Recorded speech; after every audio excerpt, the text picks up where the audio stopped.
amis, j'espère que vous allez bien. J'espère que vous allez très bien. Alors, aujourd'hui, nous allons parler des 3 principaux types de verbes en anglais. Il s'agit des action verbs, des linking verbs et des auxiliary verbs. Mais avant de commencer, si vous ne vous êtes pas encore abonné, faites-le maintenant. Abonnez-vous et activez la cloche de notification afin qu'ensemble, nous évoluions. Alors, concernant les action verbs, ce sont ces verbes-là utilisés pour donner les informations sur ce que fait le sujet. For example, Pete Long eats in class. Le verbe eat nous informe sur ce que fait Pete Long. Que fait Pete Long? Il mange. Manger, c'est un action verb. Nous allons également continuer avec les linking verbs. Ce sont les verbes qui nous renseignent sur l'état d'une chose. Ils sont utilisés pour relier le sujet avec un mot qui donne les informations sur le sujet. For example, Sinso looks handsome. Sinso a l'air beau. Donc, handsome, ça qualifie, ça qualifie le sujet, donne les informations sur le sujet. Le sujet est comment? Handsome.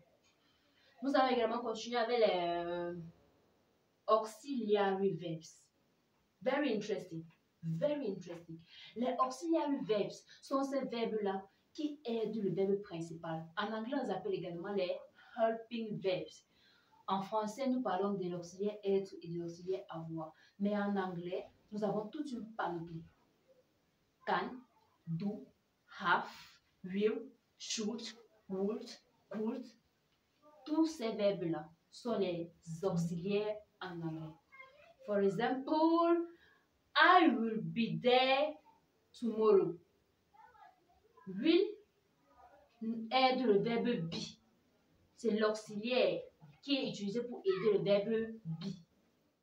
Ici au tableau, nous avons classé quelques exemples qui vous aideront à mieux comprendre les action verbs, linking verbs et auxiliary verbs. Nous commençons avec les action verbs. Martha called me yesterday. Action verbs, on a dit quoi? Ce sont les verbes qui donnent des informations sur le sujet. Called est donc utilisé pour nous dire ce qu'a fait Martha hier. Martha a fait quoi? Elle m'a appelé. Martha called me yesterday. Peter kicks the ball. Peter kicks the ball. Peter kicks the ball. Kicks est donc utilisé pour nous dire ce que fait Peter. Que fait Peter? Il botte le ballon. Botte le ballon. C'est un action verb.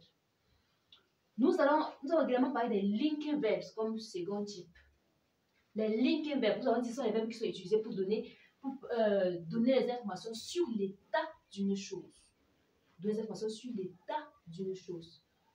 For example, his name is James. His name is James. Est utilisé pour joindre le sujet, à un mot qui donne des informations sur le sujet. James, name. Nous avons ici, your wedding plans sound good. Your wedding plans sound nice. Nice, c'est l'adjectif, n'est-ce pas? On a utilisé sounds pour relier nice et nice est donc utilisé pour donner les informations sur your wedding plans. Your wedding plans. The eggs smell rotten. The eggs smell rotten. Smell ici est utilisé pour nous renseigner, pour donner des informations sur l'état des œufs. Ça nous renseigne sur l'état des œufs. Et ça relie rotten qui donne les informations sur le sujet des eggs. Rotten. Ça donne les informations sur le sujet des eggs. Maintenant, nous devons aussi comprendre qu'on ne s'arrête pas seulement à smell, sounds, is, mais il y en a plusieurs. Nous avons feel, nous avons feel, nous avons look, nous avons sound, nous avons smell, plusieurs autres linking verbs. Nous allons continuer avec les auxiliary verbs. Les auxiliary verbs, donc, sont ces verbes-là qui aident le verbe principal. Dans cette phrase, par exemple, nous avons He has done the work. He has done the work.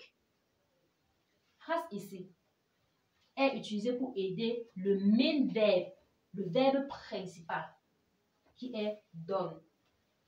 He has done the work. On sait que has, c'est un auxiliaire. On sait que has, c'est un auxiliaire. Utilisé pour aider le verbe principal. Maintenant, nous avons également they must get there at time. They must get there at time. Must, c'est un auxiliaire. Utilisé comme support au verbe get. Must get.